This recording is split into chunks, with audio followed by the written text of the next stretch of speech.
for you. This message is for you. We are too old to be dating a drug dealer, okay? After your 30s, you should know better. No, I'm serious. Like, I'm not even lying. Like, I think after a certain age, okay, like maybe in your early 20s, 19, I mean, it's never cool, but I'm saying maybe in your little early 20s, 19, whatever, 22, 23, you're pushing it. But after 30, come on, like, we got to do better. And why do you want to live like that anyway? You get what I'm saying? Like, why do you want to date somebody who can potentially bring you down? I don't understand. And some girls be like, yeah, no, it's not cute. After 30, you should not be dating drug dealers, period. I used to date this scammer, and I remember every single day I used to be scared because I used to be like, oh my gosh. Like, this here beautiful and intelligent sister said a mouthful. And this is on behalf of the free game that she laced a lot of y'all other sisters went.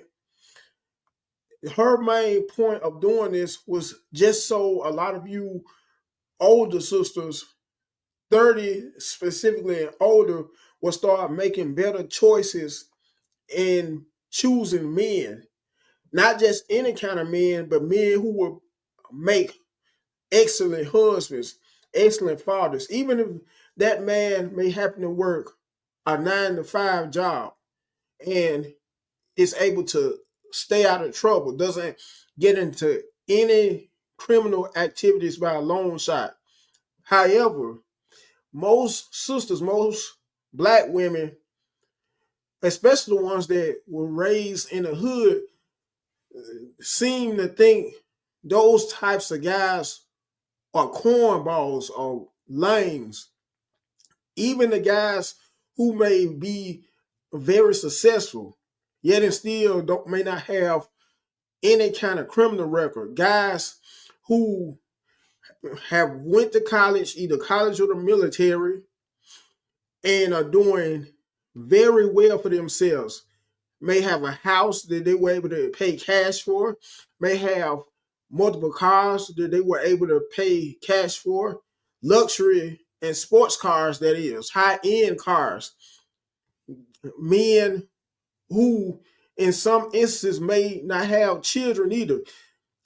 In the same breath, would give anything to be able to find a sister, a black woman, who would accept him as himself and that he could be compatible with. A sister, a black woman that is, who could be his equal, who doesn't have kids of her very own. Someone who he could, for the most part, be able to start his very own foundation, family, and legacy with. However, and once again, so many black women sleep on these types of guys.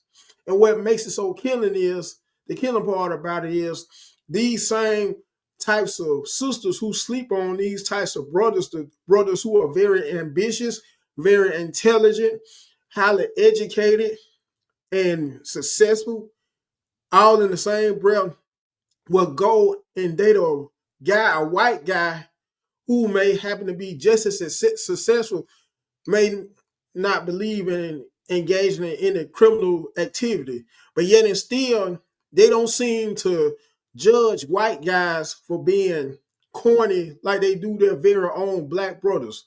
And this is why I never can nor ever will be able to understand, for the most part, my black sisters, my beautiful black sisters, because a lot of us black men cherish y'all, especially the men that are seeking marriage, because there are some men, some black men who would like to get married, some who had never been ever been married before, due to how they may have wanted to further their education after high school and be able to further their careers, so they could be able to afford the lavish wedding, so they could be able to take their future wife on fancy and lavish trips year round, even be able to fly first class trips, afford to let their future wives or potential wives be able to go on first class trips. I'm trying to say to on behalf of some of the most um, reputable airlines, such as either American Airlines, I believe it is United Airlines, if not American Airlines. What else? What's that other airline? You well, not Frontier, not Spirit, but United Airlines, and I believe American Airlines. Anyways, these are the types of brothers who could be able to, like I was just saying, afford to go on lavish and very fancy trips year round, could be able to take his future someone on lavish trips, be able to pay cash and doing so without thinking nothing of it, be able to afford to buy a house for his significant other. Also be able to get her any kind of vehicle, one of the most or some of the most fanciest vehicles out there, vehicles by the likes of a Tesla, a Range Rover, a Porsche. I'm not just naming a few examples. Once again, these are the types of brothers, though, that so many black women like to sleep on. Instead, they rather would get, like this beautiful sister just stated, with the guys who have a dangerous lifestyle, the guys who are the drug dealers, the guys who are the scammers, the guys who are hardcore criminals. And what I mean by hardcore criminals, guys who may have done prison time for murder, for robbery, those kinds of crimes. These are the types of guys so many black women, especially black women within the 20, 30, 40, in some cases older than that age bracket, usually put on a pedestal.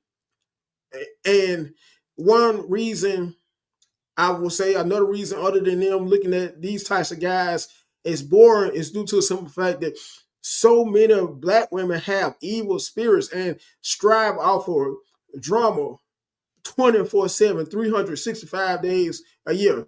And what does the bad boy, so to speak, use to come with the drug dealer, the scammer, the murderer, the gangbanger? They come with a whole lot of drama, a whole lot of toxicity. And this also brings reference to how birds of a feather flock together, if you catch my drift. As a matter of fact, this also reminds me of how she says women who are over 30 don't need to be selling for drug dealers anymore. This reminds me of one of my aunts on my mama's side, who is in every bit of her sixties, yet and still until this day, she can't get with a man unless he is a quote unquote bad boy.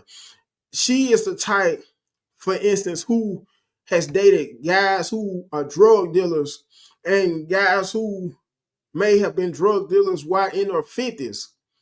And the same types of guys who are easy to give a woman a hard time, who's for some reason look at it as a thrill to be able to cheat on their women, to physically abuse their women, emotionally abuse their women, either emotionally abuse their women, physically abuse their women, verbally abuse their women, or in some cases, all of the above. And I also thought about this. These are the same types of guys who so many black women go for, the drug dealers, but yet and still they aren't marriage material due to how most of these guys, due to them having a name in the streets, a pretty reputable name in the streets.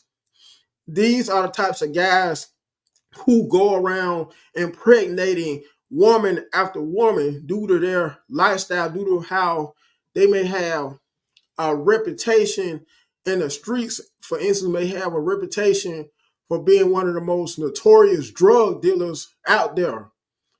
A prime example would be guys by the likes of Frank Lucas, or the Big Meech guy, who just not too long ago got out of prison Ricky Ross, the real freeway Ricky Ross guy who did X amount of years in prison, and who the rapper Rick Ross got his stage name from. These are some of the main reasons, guys, of this caliber, why there are so many black women in the U.S. alone who aren't married and have such a hard time finding husbands due to their piss poor choices. Yeah, I said poor, like we talk down here in the South, and men. And this is also one of the main reasons why so many black women in the U.S. alone lead the whole entire nation with so many STDs due to them picking guys like this of this caliber. Anyways, make sure you like, share, comment, and subscribe. And until next time, I'm out, folks.